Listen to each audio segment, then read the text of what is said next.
Yes, hello dear students. So students, आप सभी का हमारे वीडियो में स्वागत है। ये वीडियो मैं 11th कॉमर्स के स्टूडेंट्स के लिए बना रहा हूं जिन्होंने 11th कॉमर्स में बच्चों अकाउंट सब्जेक्ट पढ़ना है। उन सभी के लिए कुछ ऐसे बेसिक कॉन्सेप्ट्स आपको पता होना बहुत जरूरी है, क्योंकि 11th स्टैंडर्ड में जो अकाउंट सब्जेक्ट हम पढ़ रहे हैं, जो बुक कीपिंग एंड अकाउंटेंसी पढ़ रहे हैं, ये सब्जेक्ट बोल तो कॉमर्स का एक सबसे बेस सब्जेक्ट माना जाता है। करेक्ट है। किसी सब्जेक्ट के बेसिस पे आप कॉमर्स में बिजनेस की अकाउंटिंग सीखते हैं।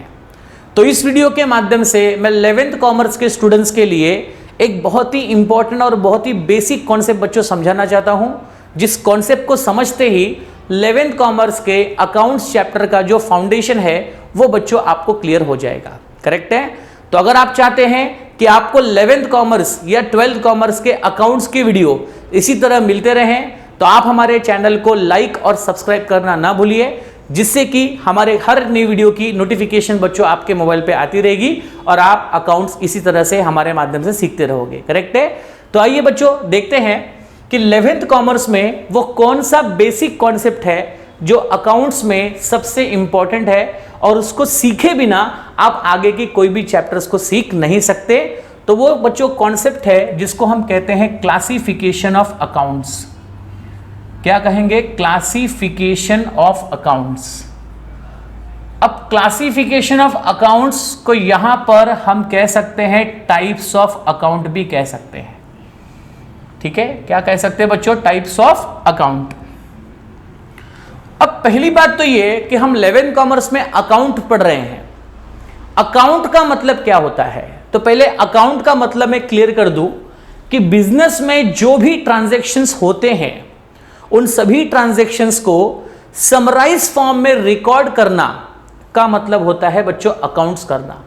तो अगर कोई कह रहा है कि मैं अकाउंट्स कर रहा हूं, मतलब वो बिजनेस में जो लेन देन हुआ, बिजनेस में जो खर्चा हुआ, बिजनेस में जो इनकम आई, जो असेट हमने खरीदा, जो लायबिलिटी हमने ली या दी, इन सभी टाइप ऑफ ट्रांजैक्शंस को जब एक समराइज फॉर्म में रिकॉर्ड किया जाता है तो इस प्रोसेस को हम लोग कहते हैं अकाउंटिंग करना या फिर अकाउंट्स करना। करेक्ट है। अब बिजनेस में अकाउंट्स को समझने के लिए उसका क्लासिफिकेशन समझना आपको जरूरी है, उसके टाइप बच्चों आपको समझना इंपॉर्टेंट है, जिसके बेसिस पे आगे चल करके आप इस सब्जेक्ट का journal entry, ledger entry, final account और अलग डिफरेंट टाइप के चैप्टर्स आप सीख सकते हो। लेकिन सबसे पहले जो बेसिक आपको पता होना चाहिए वो है बच्चों टाइप्स ऑफ अकाउंट। ठीक है। तो अकाउंट्स के जो टाइप्स होते हैं, अकाउंट का जो क्लासिफिकेशन है वो बच्चों यहां पर दो कैटेगरी में किया गया है। तो accounts has been classified into two main category. One is known as a personal account, okay, and another one is known as a impersonal account. तो अकाउंट के बच्चों कितने टाइप हैं? तो अकाउंट के दो मेन टाइप होते हैं, एक होता है पर्सनल अकाउंट और दूसरा होता है बच्चों इम्पर्सनल अकाउंट। ठीक है। अब ये पर्सनल अकाउंट का मतलब क्या सर? तो आप इस पर्सनल वर्ड में देख सकते हो, यहां पर एक वर्ड है बच्चों पर्सन। ओके। अब पर्सन इस वर्ड का नॉर्मल मीनिंग क्या होता है? व्यक्ति, एक इंडिविजुअल पर्सन। करेक्ट है। लेकिन जब हम अकाउंट की नजर से सोचे, अगर हम अकाउंट के पॉइंट ऑफ व्यू से अगर सोचे, तो बच्चों यहां पर पर्सन का मतलब सिर्फ किसी इंडिविजुअल से नहीं है, सिर्फ किसी व्यक्ति से नहीं है। हम उन सभी को यहां पर पर्सन कहेंगे जो लॉ की नजरों में पर्सन आइडेंटिफाइड हुए हैं। फॉर एग्जाम्पल, अकाउंट की नजर में ये जो पर्सनल अकाउंट है, इसमें बच्चों पर्सन तीन कैटेगरी के होते हैं। सो पर्सनल अकाउंट में पर्सन कितने कैटेगरी के बच्चों? तीन कैटेगरी के। एक होता है नेचुरल पर्सनल अकाउंट। क्या होगा? Natural personal account. दूसरा होता है बच्चों आर्टिफिशियल पर्सनल अकाउंट। ठीक है, क्या होता है? Artificial personal account. और तीसरा होता है बच्चों रिप्रेजेंटेटिव पर्सनल अकाउंट। ओके। तो पर्सनल अकाउंट में जो पर्सन ही है वो पर्सन बच्चों तीन कैटेगरी के पर्सन यहां पर है। पहला कैटेगरी कौन सी है? नेचुरल पर्सन की। दूसरी कैटेगरी किसकी बच्चों? आर्टिफिशियल पर्सन की। और तीसरी कैटेगरी है बच्चों रिप्रेजेंटेटिव पर्सन की। करेक्ट है ना? तो पहले इनका मीनिंग आप समझ जाइए। इनका अगर आपको मीनिंग समझ में आ जाए तो आपको समझ में यह भी आ जाएगा कि इसके अंदर कौन कौन से आइटम्स इन्वॉल्व है जिनका बिजनेस के साथ में लेन देन है, जिनका बिजनेस के साथ में ट्रांजैक्शंस होते रहते हैं। करेक्ट है? तो बच्चों पर्सनल अकाउंट में सबसे पहला आपके सामने है नेचुरल पर्सनल अकाउंट। अब यहां पर बच्चों नेचुरल पर्सन की बात हो रही है। नेचुरल पर्सन का मतलब होता है जैसे हम और आप। करेक्ट है? अब अगर हमारे बिजनेस का ऐसे डिफरेंट लोगों के साथ में, डिफरेंट इंडिविजुअल्स पर्सन के साथ में बच्चों ट्रांजैक्शंस होता है, डीलिंग होती है, लेन देन होता है, तो हमें उन सभी के अकाउंट्स को यहां पर मेंटेन करना होता है। तो नेचुरल पर्सन में एक नेचुरल पर्सन एक हमारे और तुम्हारे जैसा व्यक्ति, करेक्ट है, आपके रिलेटिव्स, आपके पड़ोसी, आपके फ्रेंड्स या हमारे आसपास जो भी लोग रहते हैं उन सभी का नाम आप इस अकाउंट में डाल सकते हो। किसमें बच्चों? नेचुरल पर्सन में। तो नेचुरल पर्सन में we can take the example of Ram account. किसी पर्सन का नाम राम हो सकता है। करेक्ट है? या समझो किसी का नाम रहीम हो सकता है। करेक्ट है? या समझो किसी का नाम अजय हो सकता है। करेक्ट है? किसी का नाम राहुल हो सकता है। तो कहने का मतलब यह हुआ कि जितने भी नेचुरल पर्सन है उन सभी को यहां पर बच्चों नेचुरल पर्सनल अकाउंट में क्लासिफाई किया जाएगा। तो आपको बुक्स ऑफ अकाउंट में जब भी बच्चों ट्रांजैक्शंस एंटर करना हो तो आपको अगर कोई पूछे कि ये सारे लोगों से हमारे बिजनेस का रिलेशन है तो इन सभी के साथ में जो लेन देन हुआ है उसे कौन से अकाउंट में हम मेंटेन करेंगे, तो आप कहना बच्चों पर्सनल अकाउंट में। और पर्सनल अकाउंट में बच्चों ये सब कौन सी कैटेगरी के हैं? Natural person. ठीक है? जिसमें हम और आप जैसे लोग शामिल हैं। तो हम और आप जैसे लोगों के साथ में बच्चों बिजनेस का काफी ट्रांजैक्शंस होता है, तो इस नाम से बिजनेस के अकाउंट को यहां पर मेंटेन किया जाएगा। ठीक है ना? तो नेचुरल पर्सन में ये सारे नाम आपको याद रखने हैं जो आपके आसपास में अवेलेबल होते हैं और इन सभी इंडिविजुअल पर्संस को यहां पर शामिल किया गया इन द पर्सनल अकाउंट में। करेक्ट है? सेकंड बच्चों होता है आर्टिफिशियल पर्सनल अकाउंट। अब आर्टिफिशियल पर्सनल अकाउंट का मतलब होता है ऐसा पर्सन, जो पर्सन बच्चों नेचुरल नहीं है, वो पर्सन बच्चों आर्टिफिशियल है, मतलब उस पर्सन को बनाया गया है। वो पर्सन नेचुरली बना नहीं था। जैसे आप और हम ये नेचर के द्वारा बच्चों बनाए गए हैं, लेकिन कुछ ऐसे पर्सन आइज ऑफ लॉ में होते हैं जो आर्टिफिशियल है, जो नेचुरली अवेलेबल नहीं थे, उन्हें नेचुरल पर्सन के द्वारा बनाया गया है।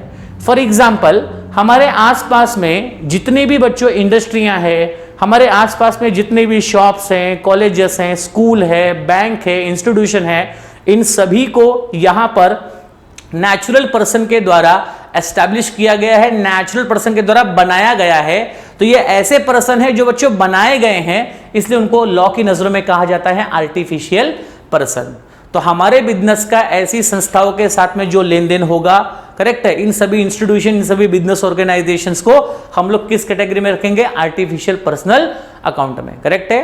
तो इस कैटेगरी में हम किसका एग्जांपल ले सकते हैं? हमारे आसपास के शॉप्स का, मॉल का, सिनेमा हॉल का, या फिर समझो बैंक का, स्कूल का, कॉलेजेस का, ट्रस्ट का, कोऑपरेटिव सोसाइटी का, सबका बच्चों कुछ ना कुछ तो नाम होता है। फॉर एग्जांपल आपके आसपास की कोई शॉप होगी जिसका नाम होगा समझो अंबिका डेयरी, तो अंबिका डेयरी एक बिजनेस का नाम है, तो उसका भी बच्चों नाम है और वो बिजनेस किसी नेचुरल पर्सन के द्वारा बनाया गया है, तो वो बिजनेस किस कैटेगरी में आएगा? Artificial person. आईसीआईसीआई बैंक, या फिर समझो पंजाब नेशनल बैंक, या फिर समझो एग्जांपल बैंक ऑफ इंडिया, ये सारी बैंक भी बच्चों किसी न किसी नेचुरल पर्सन के द्वारा एस्टैब्लिश की गई है, तो भी क्या बनेगी बच्चों? आर्टिफिशियल पर्सन बनेगी। मतलब ऐसे पर्सन जो लॉ के द्वारा ऑपरेट होते हैं, जो लॉ के द्वारा बनाए जाते हैं, उन सभी को आर्टिफिशियल पर्सन की कैटेगरी में डाला जा सकता है। करेक्ट है ना?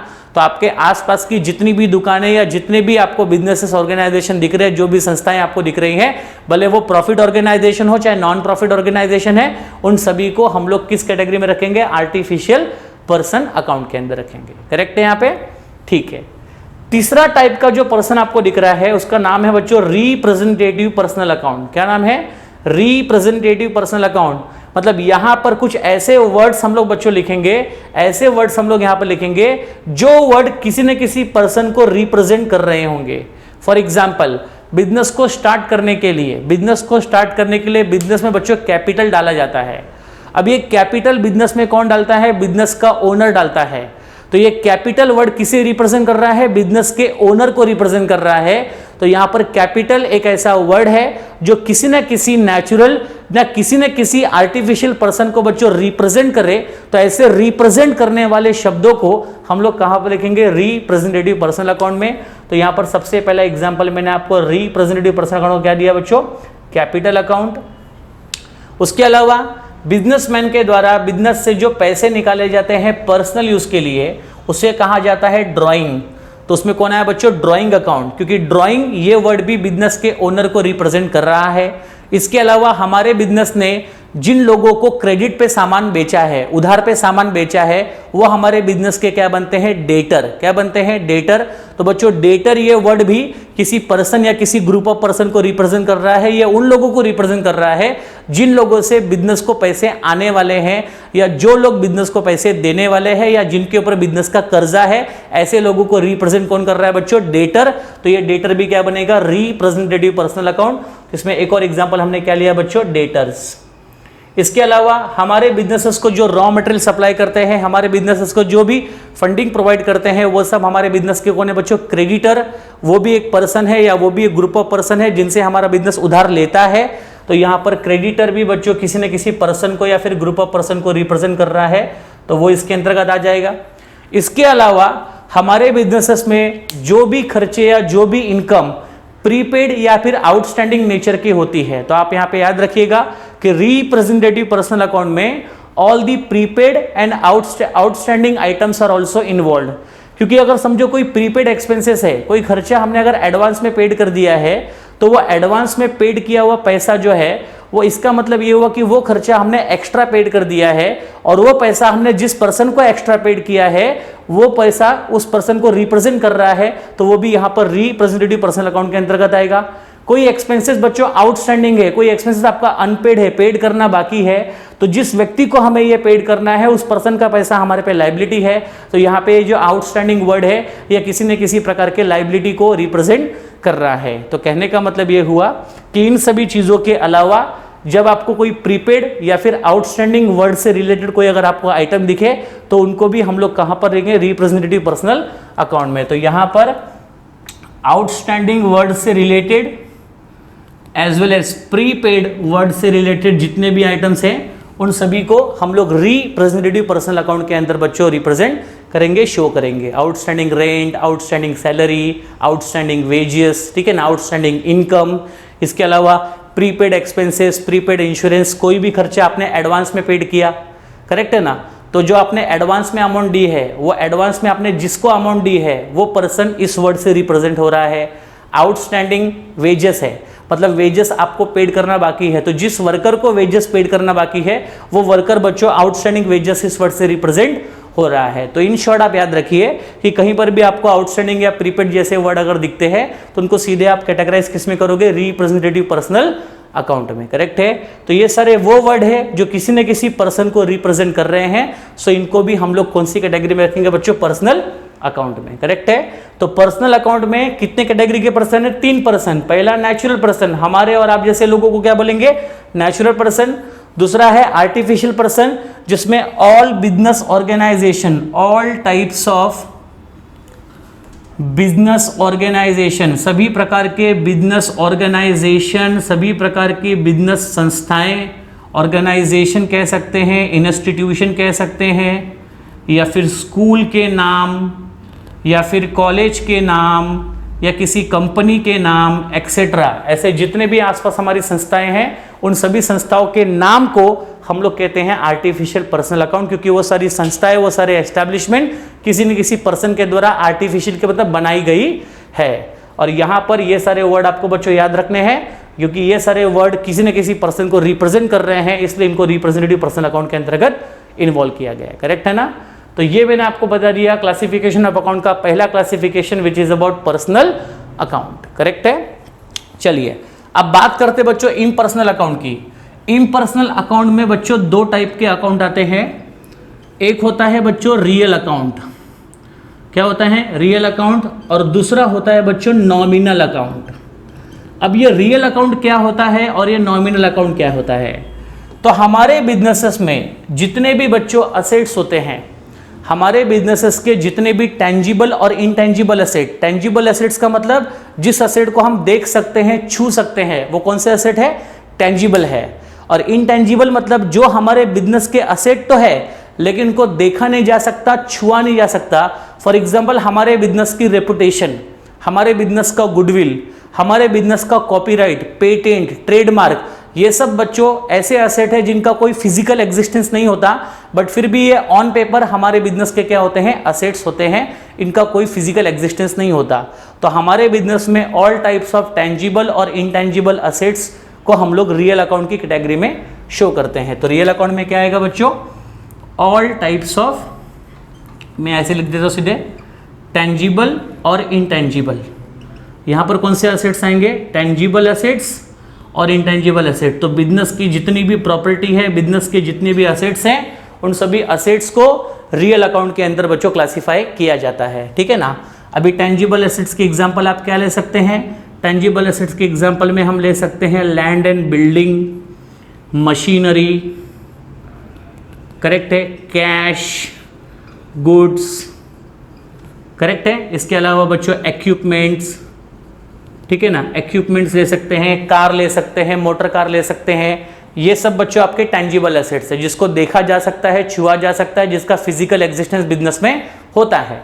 और इनटेंजिबल एसेट्स का मतलब होता है जो ऑन पेपर एसेट्स है लेकिन उनका कोई शारीरिक अस्तित्व नहीं है, जिसको फिजिकली एग्जिस्टेंस नहीं होता, जैसे बिजनेस का name, fame, goodwill, reputation, copyright, patent, ये सब बच्चों नाम के एसेट है। ये सब नाम के एसेट है, मतलब ये सब आपको सिर्फ ऑन पेपर एसेट दिखेंगे लेकिन इनका कोई फिजिकल एग्जिस्टेंस आपको देखने को मिलता नहीं है। तो इसमें क्या क्या आएगा बच्चों? इंटेंजिबल एसेट्स में बिजनेस का नेम एंड फेम, जिसको कहते हैं गुडविल, कॉपीराइट, ट्रेडमार्क, ठीक है ना, पेटेंट, बिजनेस के द्वारा की गई रिसर्च जिसको कहते हैं हम लोग, ठीक है ना, एक्सेट्रा। तो ये सब हमारे बिजनेस के इंटेंजिबल एसेट्स हुए जिनको हम लोग रियल अकाउंट के अंतर्गत कंसीडर करते हैं। करेक्ट है। तो रियल अकाउंट में क्या है बच्चों? बिजनेस के all types of tangible as well as intangible assets को रियल अकाउंट के अंतर्गत क्लासिफाई किया जाता है। ठीक है। चलिए, एक और टाइप का अकाउंट है बच्चों जिसको हम लोग क्या कहते हैं? Nominal account. अब नॉमिनल अकाउंट में क्या आता है? तो बिजनेस के ऑल एक्सपेंसेस, बिजनेस में जितने भी टाइप ऑफ एक्सपेंसेस है एंड इनकम है, वो सभी एक्सपेंसेस और इनकम को हम क्लासिफाई करते हैं कौन से अकाउंट में? नॉमिनल अकाउंट में। जैसे बिजनेस के बच्चों एक्सपेंसेस में देखा जाए तो बिजनेस को हर महीने अपने प्रीमाइसेस का रेंट पे करना पड़ता है, अपने स्टाफ को सैलरी पेड करनी पड़ती है, घर अपने बिजनेसेस में क्लीनिंग चार्जेस पेड करना होता है, एडवर्टाइजमेंट का खर्चा होता है, प्रिंटिंग का खर्चा होता है, स्टेशनरी का खर्चा होता है, इलेक्ट्रिसिटी बिल का खर्चा होता है। तो ये सारे खर्चे जो बिजनेस पेड करता है, इन सभी खर्चों को हम क्लासिफाई करते हैं कहां पर बच्चों? नॉमिनल अकाउंट में। इसलिए नॉमिनल अकाउंट में मैंने क्या लिखा? ऑल एक्सपेंसेस, सारे टाइप ऑफ एक्सपेंसेस जो बिजनेस को रेगुलर करने पड़ते हैं, उन सभी को नॉमिनल अकाउंट में क्लासिफाई किया जाता है। उसी तरीके से बिजनेसेस बच्चों जितनी टाइप्स ऑफ इनकम कमाता है, जैसे बिजनेस का काम अगर समझो गुड्स को बनाकर बेचना है, तो गुड्स को बना करके बेचा, बेचने से जो इनकम आई वो इनकम भी बच्चों नॉमिनल अकाउंट में है। अब इसके अलावा हमारे बिजनेसेस को अगर कहीं बाहर से कमीशन मिल रहा है या फिर इंटरेस्ट मिल रहा है, करेक्ट है, या किसी भी प्रकार की इनकम अगर बिजनेस को मिल रही है, तो वो सारी टाइप ऑफ इनकम को नॉमिनल अकाउंट में रिप्रेजेंट किया जाएगा। करेक्ट है। तो इसका मतलब ये हुआ कि सर नॉमिनल अकाउंट में all the expenses and income are going to be consider, real account में बिजनेस के all types of assets are going to be consider, और पर्सनल अकाउंट के अंदर ये तीनों type of person are going to be consider. Correct है ना। तो ये बच्चों क्लासिफिकेशन आपको हेल्प करेगा। आपके एग्जाम में आपको एक क्वेश्चन आता है जहां पर आपको डिफरेंट टाइप्स ऑफ असेट्स दिए होंगे, कुछ पर्सन्स के नाम दिए होंगे। अब उस पर्सन में कोई नेचुरल पर्सन का नाम होगा, किसी बिजनेस का नाम होगा, या कोई ऐसा वर्ड होगा जो किसी पर्सन को रिप्रेजेंट कर रहा है, या बहुत से डिफरेंट टाइप की लाइबिलिटी आपको दी होगी, खर्चे दिए होंगे, इनकम दिए होंगे, और इन सभी आइटम्स को आपको क्लासिफाई करना होगा कहाँ पर बच्चों? अकाउंट्स में, पर्सनल में, रियल में और किस में? नॉमिनल में। वो ऐसा कहेंगे classify the following accounts into personal, real and nominal. तो जितने भी आइटम्स बच्चों आपको दिए रहेंगे उन सभी को पर्सनल, रियल और नॉमिनल में आपको क्लासीफाई करना पड़ेगा। पर्सनल अकाउंट में कौन से आइटम जाएंगे? जो पर्सन से रिलेटेड है। कौन कौन से पर्सन से रिलेटेड है? नेचुरल पर्सन, आर्टिफिशियल पर्सन और रिप्रेजेंटेटिव पर्सनल। इसके तो बच्चों आइटम्स आप लोग याद कर लेंगे तो आपके लिए ज्यादा बेटर रहेगा। नेचुरल पर्सन तो आप आसानी से आइडेंटिफाई कर सकते हो, जो भी नाम आपके फ्रेंड्स के जितने भी नाम है वो सभी नामों को नेचुरल पर्सन में आप डाल दो। आर्टिफिशियल पर्सन में हमारे आसपास के सारे बिजनेस ऑर्गेनाइजेशन, संस्थाएं, एस्टैब्लिशमेंट, स्कूल, कॉलेजेस, क्लब, सोसाइटियां, ये सब आपकी आर्टिफिशियल पर्सन में जाएगी। और ये सारे वर्ड ऐसे वर्ड है जो किसी न किसी पर्सन को रिप्रेजेंट करते हैं, तो ये रिप्रेजेंटेटिव पर्सनल अकाउंट के अंतर्गत आएगा। बाद में रियल अकाउंट में बिजनेस के सारे टेंजिबल और इनटेंजिबल एसेट्स आते हैं, उनको यहाँ पर बच्चों रिकॉर्ड कर लो। टेंजिबल एसेट्स मतलब जिसको हम देख सकते हैं, छू सकते हैं, जिनका फिजिकल एग्जिस्टेंस होता है, और इनटेंजिबल एसेट मतलब जिसका कोई फिजिकल एग्जिस्टेंस होता नहीं है। करेक्ट है? तो ये all types of assets, all types of business की प्रॉपर्टियां coming under the category of real account, और बिजनेस के all type of expenses and income are coming under the category of nominal account. Correct है? So I hope बच्चों आपको समझ में आया होगा कि अकाउंट का क्लासिफिकेशन किस तरह से किया जाता है और कौन से अकाउंट में कौन से टाइप के आइटम बच्चों इन्वॉल्व होते हैं। करेक्ट है? तो आपके टेक्स्ट बुक में आपको बच्चों चैप्टर नंबर 2 में जब आप जाओगे तो वहां पर आपको सारा क्लासिफिकेशन समझाया गया है, और वहां पर काफी सारे ऐसे आइटम्स का आपको क्वेश्चन दिया गया है सोल्यूशन के साथ में, जिसको देख करके आपको और भी अच्छा कॉन्फिडेंस आएगा इनको समझने में। करेक्ट है ना? तो अगर आपको मेरा वीडियो सच में अगर पसंद आया होगा और आपको कॉन्सेप्ट अगर बच्चों क्लियर हुए रहेंगे तो वीडियो को लाइक, सब्सक्राइब करना मत भूलिएगा, जिससे कि आगे के वीडियोस भी बच्चों हम आपको देंगे, जिसके माध्यम से आप अपने 11th कॉमर्स की अकाउंट्स की पूरी स्टडी कंप्लीट कर सकते हो। करेक्ट है? सो बाय एवरीवन, टेक केयर, जय हिंद।